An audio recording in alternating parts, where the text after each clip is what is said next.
कल्पना कीजिए, अगर आज भगवान स्वयं आपके सामने आकर कहे कि मैं हर पल तुम्हारे साथ हूँ, लेकिन तुम मुझे कभी देख ही नहीं पाए, क्या आप विश्वास करेंगे? सोचिए, यदि संसार का सबसे बड़ा आध्यात्मिक रहस्य किसी गुफा, किसी पर्वत या किसी दुर्लभ ग्रंथ में नहीं, बल्कि आपके अपने जीवन में हर क्षण घटित हो रहा हो, तो कहते हैं कि एक समय देवर्षि नारद के मन में भी ऐसा ही प्रश्न उठा।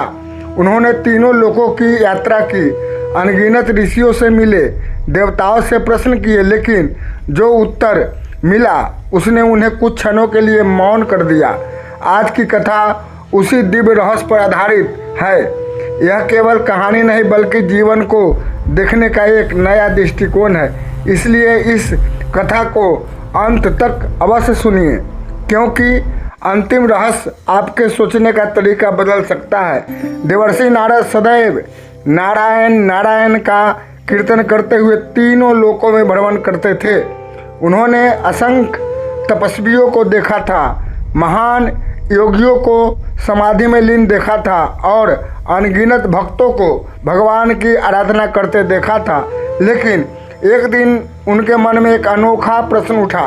यदि हर भक्त भगवान को पाने का अलग अलग मार्ग बता रहा है, तो वास्तव में सबसे सरल और सबसे महान मार्ग कौन सा है? यही प्रश्न उन्हें सबसे पहले कैलाश पर्वत ले गया। महादेव गहन ध्यान में बैठे थे। चारों ओर हिम की श्वेत आभा थी, गंगा की धारा मंद मंद बह रही थी। वातावरण में ऐसा मौन था जिसमें भी दिव्यता सुनाई देती थी। नारद ने विनम्रता से प्रणाम किया। प्रभु, संसार का सबसे बड़ा साधक कौन है? महादेव ने नेत्र खोले और मुस्कुराकर बोले, जो अपने भीतर के शोर को शांत कर ले। नारद ने सोचा, यह उत्तर तो रहस्यमय है। उन्होंने दूसरा प्रश्न किया, और सबसे महान पूजा कौन सी है? महादेव बोले, जिसमें मन कहीं भटके नहीं। नारद के मन में और भी जिज्ञासा जाग उठी। वे तुरंत वैकुंठ धाम पहुँचे। भगवान विष्णु शेषनाग पर विराजमान थे। माता लक्ष्मी उनके चरण दबा रही थी। नारद ने वही प्रश्न दोहराया, प्रभु, सबसे महान साधना कौन सी है? भगवान विष्णु ने उत्तर दिया, जिसमें साधक स्वयं को भूलकर केवल प्रेम बन जाए। अब नारद का मन और उलझ गया। कैलाश पर उत्तर अलग मिला, वैकुंठ में उत्तर अलग, तो सत्य कौन सा है? उन्होंने निर्णय लिया कि अब वे पृथ्वी पर जाकर स्वयं खोज करेंगे। दिनों तक यात्रा करते करते वे एक छोटे से गांव पहुंचे। वहां न कोई विशाल मंदिर था, न कोई प्रसिद्ध संत, न कोई बड़ा यज्ञ। सिर्फ एक वृद्ध कुम्हार अपने चाक पर मिट्टी से घड़ा बना रहा था। नारद ने सोचा, यह साधारण मनुष्य मुझे क्या ज्ञान देगा? फिर भी वे उसके पास बैठ गए। पूरा दिन बीत गया। वृद्ध बिना शिकायत काम करता रहा। हर घड़ा बनाते समय उसके होठों पर एक वाक्य था, जो होगा प्रभु की इच्छा से होगा। नारद ने पूछा, क्या तुम दिन भर पूजा नहीं करते? वृद्ध मुस्कुराया, महाराज, मैं हर काम को पूजा मानता हूँ। क्या तुम रोज लंबा जप करते हो? जितनी देर मन प्रेम में रहता है, उतनी देर मेरा जप चलता है। यह उत्तर सुनकर नारद कुछ क्षण शांत हो गए, लेकिन अभी भी उनका प्रश्न अधूरा था। रात होने पर वृद्ध ने भोजन से पहले आंखें बंद की। न कोई लंबा मंत्र, न कोई कठिन विधि, सिर्फ इतना कहा, प्रभु, आज भी आपने मुझे कर्म करने की शक्ति दी, आपका धन्यवाद। नारद ने पहली बार अनुभव किया कि उसके शब्दों में दिखावा नहीं था, वह सचमुच कृतज्ञ था। अगली सुबह नारद ने उस वृद्ध का पीछा किया। उन्होंने देखा कि रास्ते में वह घायल पंछी को पानी पिला रहा है, एक भूखे बच्चे को अपनी रोटी दे रहा है, एक थके हुए यात्री का बोझ उठा रहा है, और यह सब बिना किसी प्रशंसा की इच्छा के। नारद के मन में विचार आया, क्या यही साधना है? उसी क्षण आकाश से दिव्य प्रकाश प्रकट हुआ। भगवान विष्णु प्रकट हुए। उन्होंने कहा, नारद, तुम उत्तर खोज रहे थे ना? नारद ने तुरंत प्रणाम किया। भगवान बोले, तुमने हजारों यज्ञ देखे, लाखों मंत्र सुने, लेकिन क्या तुमने प्रेम को काम करते हुए देखा था? नारद मौन थे।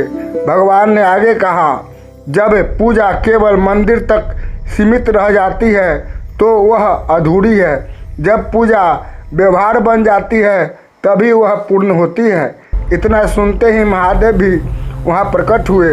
उन्होंने कहा, ध्यान केवल आंखें बंद करना नहीं है, ध्यान वह अवस्था है जहाँ मन किसी के लिए द्वेष न रखे। उसी समय ब्रह्मा जी भी वहाँ आए। उन्होंने मुस्कुराकर कहा, ज्ञान वही पूर्ण है जो मनुष्य को विनम्र बना दे। नारद ने तीनों देवों की ओर देखा। अब उन्हें समझ आने लगा था कि तीनों अलग बातें नहीं कह रहे थे, वे एक ही सत्य को अलग अलग शब्दों में समझा रहे थे। भगवान विष्णु बोले, प्रेम। महादेव बोले, शांति। ब्रह्मा जी बोले, विनम्रता। इन तीनों का मिलन ही ईश्वर का वास्तविक मार्ग है। नारद की आंखों से आंसू बहने लगे। उन्होंने पूछा, तो क्या सबसे बड़ा मंत्र कोई शब्द नहीं? महादेव मुस्कुराए, शब्द तभी तक सहारा है जब तक मन जागा नहीं। भगवान विष्णु बोले, यदि तुम्हारे भीतर करुणा जाग गई तो तुम्हारा प्रत्येक शब्द मंत्र बन जाएगा। ब्रह्मा जी बोले, और यदि भीतर अहंकार है तो सबसे बड़ा मंत्र भी केवल ध्वनि बनकर रह जाएगा। यह सुनते ही नारद ने अपनी बीना उठाई। उन्होंने पहली बार अनुभव किया कि उनका नारायण नारायण केवल उच्चारण नहीं बल्कि प्रेम का प्रवाह है। उसी क्षण उन्हें अनुभव हुआ कि ईश्वर किसी एक स्थान में सीमित नहीं है, वे हर उस हृदय में है जहाँ दया है, जहाँ सत्य है, जहाँ क्षमा है, जहाँ सेवा है और जहाँ बिना स्वार्थ के प्रेम है। कहा जाता है कि उस दिन के बाद नारद जब भी किसी भक्त से मिलते वे केवल यह नहीं पूछते थे कि वह कौन सा मंत्र जपता है, वे यह भी देखते थे कि उसके व्यवहार में कितना प्रेम है, क्योंकि उन्होंने जान लिया था सच्ची भक्ति की पहचान शब्दों से नहीं स्वभाव से होती है। प्रिय दर्शकों, सनातन परंपरा हमें यही संदेश देती है कि ईश्वर तक पहुंचने के लिए अनेक मार्ग हो सकते हैं, लेकिन प्रेम, करुणा, सत्य और विनम्रता हर मार्ग की आत्मा है। चाहे आप ओम नमः शिवाय का जाप करें, श्री राम का स्मरण करें या ओम नमो भगवते वासुदेवाय का, यदि आपके जीवन में सदाचार, दया और सेवा का भाव बढ़ रहा है तो आपकी साधना सही दिशा में है। यही इस कथा का सबसे बड़ा संदेश है।